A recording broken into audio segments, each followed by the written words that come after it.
สวัสดีผู้ฟังทุกท่านยินดีต้อนรับเข้าสู่ช่องมหาสัจจรรย์แห่งกรรมมิราเคิลดีฟ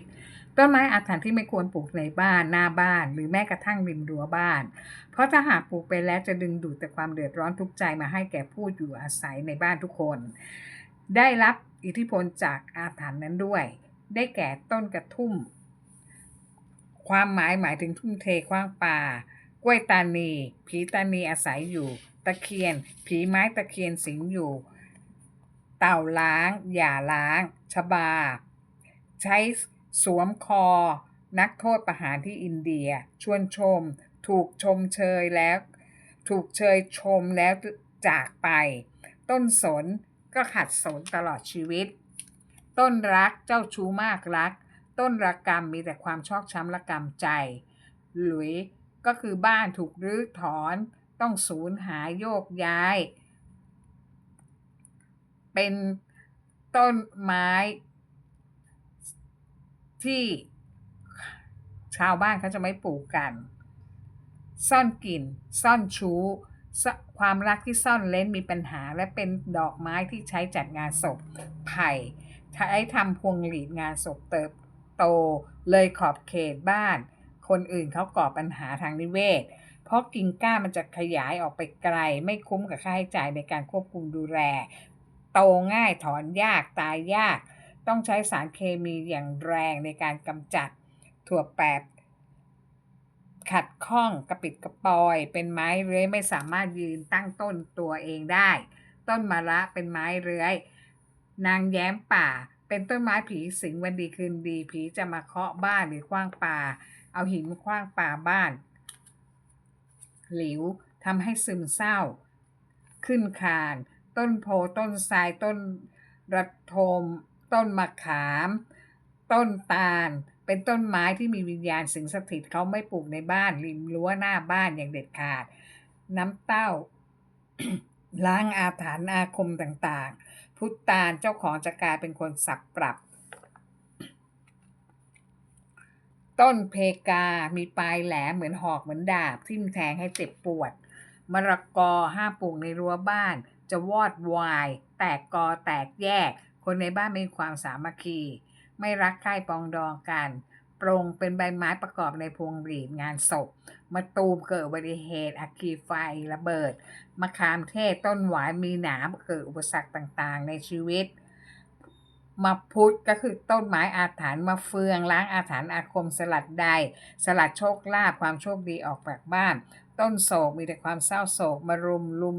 ถูกลุมข่มเหงรังแกรั่นทมครอบครัวมีแต่ความทุกข์ระทมมะกอกกับกรอกเชื่อถือไม่ได้ลักเล่เป็นคนหลายใจยี่โถเป็นต้นไม้พิษทำลายระบบประสาทหัวใจฟิโลเดนตรอนต้นไม้มีพิษต้นหูกระจงแผ่กิ่งก้างล่ากขยายทำลายบ้านเรือนกระดังงาจำปีจำปามีแต่เรื่องวุ่นวายเกี่ยวกับความรักต้นราตรีมีผีสิงมะเฟืองไม่ได้แต่งงานขึ้นคานต้นนิ้วมีชู้ต้นพิกุลมีผีสิงต้นกาสะลองหรือเรียกว่าต้นปีบลากแผ่ขยายไปไกลกำจัดยากลำบากในการเก็บกวาดใบไม้ที่ร่วงตลอดเวลาต้นกลางต้นมะเดื่อต้นนายางเป็นต้นไม้ที่ผีสิงต้นพยอมต้นสาระต้นส้มปล่อยเป็นต้นไม้ใหญ่เป็นต้นไม้ที่มีเทวดารักษาไม่ควรปลูกในบ้านต้นไม้อาถรรพ์ที่กล่าวมาเป็นแค่บางส่วนเท่านั้นยังมีข้อห้ามอีกมากมายไม่ให้ปลูกในบ้านริมรั้วหรือหน้าบ้านแต่ถ้าต้องการจะปลูกต้องแยกพื้นที่ต่างหากในการปลูกโดยกั้นเขตรั้วว่านี่คือเขตบ้านนี่คือพืชต้นไม้ที่ปลูกอยู่ในไร่นาที่ในเขตเกษตรที่ทำมาหากินคนละสัดส่วนกับเขตบ้านแต่โดยมากจะไม่ปลูกเพราะเป็นต้นไม้ที่อยู่คู่กับวัดหรือสวนสาธารณะมากกว่าสถานที่ที่ต้องมีพื้นที่กว้างมากๆมีป้าคนหนึ่งอายุ70กว่าเปิดร้านเสริมสวยอยู่กับบ้านตั้งแต่สาวจนแก่มีลูกค้าเป็นคนในวัยเดียวกัน ป้าเป็นคนช่างพูดช่างคุยส่งเสียงดังเห็นแก่ตัวชอบปลูกต้นไม้มากซื้อไว้ดูสวยงามบ้างเอาไว้ขายบ้างและบางครั้งเธอก็ไปปลูกต้นไม้ที่หน้าบ้านเช่าของคนอื่นที่อยู่ตรงข้ามกับบ้านของตัวแกเองเนื่องจากเจ้าของบ้านไม่ได้มาอยู่ปล่อยให้คนเช่าจึงไม่รู้เรื่องที่ป้าแกทำโดยหนึ่งป้าแกปลูกรั่นทมที่หน้าบ้านเช่าแกบอกว่าดอกออกดอกหอมดีและเป็นร่มเงาไม่ให้แดดส่องเข้าไปในบ้านของแกสองแกไปเอาต้นไม้ต้นไทรญี่ปุ่นที่คนอื่นเขาทิ้งไม่เอามาปลูกคู่กับต้นลั่นทมเท่ากับว่าแกมีต้นไม้อาถรรพ์สองต้นมาปลูกที่หน้าบ้านคนอื่นและมันก็อยู่ตรงข้ามกับหน้าบ้านแกเองด้วยดังนั้นอาถรรพ์ของต้นไม้สองชนิดนี้ส่งผลให้กับคนที่มาเช่าบ้านหลังนี้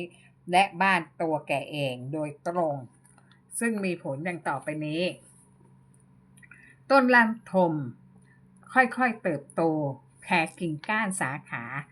ทำให้เดือดร้อนคนที่เดินถนนทุกคนก็ด่าแกต้องคอยตัดกิ่งก้านสาขาของต้นลั่นทมออกคนที่อยู่ในบ้านเช่าครอบครัวทะเลาะเบาะแว้งกันประจำจนคนเช่าบ้านออกมาตัดต้นลั่นทมทิ้งให้ตายเองเลยคนเช่าบ้านจึงจะอยู่อย่างสงบสุขและคนเช่าบ้านบอกให้ป้ายกต้นไม้ต้นไทรญี่ปุ่นนี้ไปที่อื่นอย่ามาตั้งไว้ที่หน้าบ้านเช่าเป็นต้นไม้อาถรรพ์ถ้าแกไม่เอาไปฉันขอให้อาถรรพ์ทั้งหลายกลับเข้าไปหาบ้านแกคนเดียวอย่ามาเกี่ยวข้องกับบ้านของฉันเพราะแกเป็นคนเอาต้นไม้มาแกต้องเป็นคนที่รับอาถรรพ์นั้นแกรักต้นไม้ทำไมแกไม่ไปปลูกต้นไม้ในบ้านของแกเที่ยวมาปลูกวางหน้าบ้านคนอื่นเขาทำไมเห็นแกตัวมากนะป้าแกบอกว่าไร้สาระงมงายต้นไทรญี่ปุ่นเป็นไม้ประดับปลูกในกระถางไม่ได้ปลูกลงดินฉันไม่เชื่อคนเช่าบ้านบอกไม่เชื่อทำไมไม่เอาไปไว้ที่ในบ้านของตัวแกเองล่ะเที่ยวเอามาไว้นอกบ้านคนอื่นเขาทำไมถ้าแกไม่เอาออกไปจะต้องรับอาถรรพ์ทั้งหมดคนเดียวฉันไม่รับเพราะฉันไม่ได้เป็นคนเอามาป้าแกปากดีฉันยินดีที่จะรับเองฉันไม่เชื่อชาวบ้านบอกถ้ามันไม่มีอาถรรพ์ไม่มีใครเขาพูดกันมาเป็นเวลายาวนานใครๆก็รู้กันแต่แกไม่รู้หรือแกล้งไม่รู้หลังจากนั้นผ่านไป2 อาทิตย์อยู่ๆสามีป้าแกปวดท้องไปหาหมอรักษาที่โรงพยาบาลหมอบอกตรวจละเอียดแล้วเอ็กซเรย์แล้วทำซีทีสแกนแล้วก็ไม่มีอะไรจึงให้ยาพารามากินเท่านั้นหลังจากที่สามีแกปวดท้องโดยไม่ทราบสาเหตุได้3 วันแก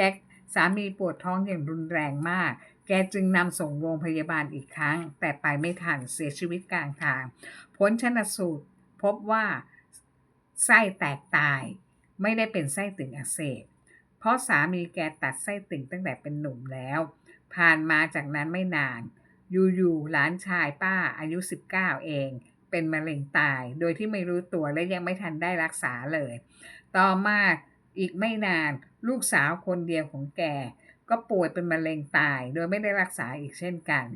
พอตอนนี้ชาวบ้านบอกเป็นยังไงล่ะแกบอกแกไม่เชื่อต้นไทรญี่ปุ่นที่แกเอามาไว้หน้าบ้านคนอื่นเขา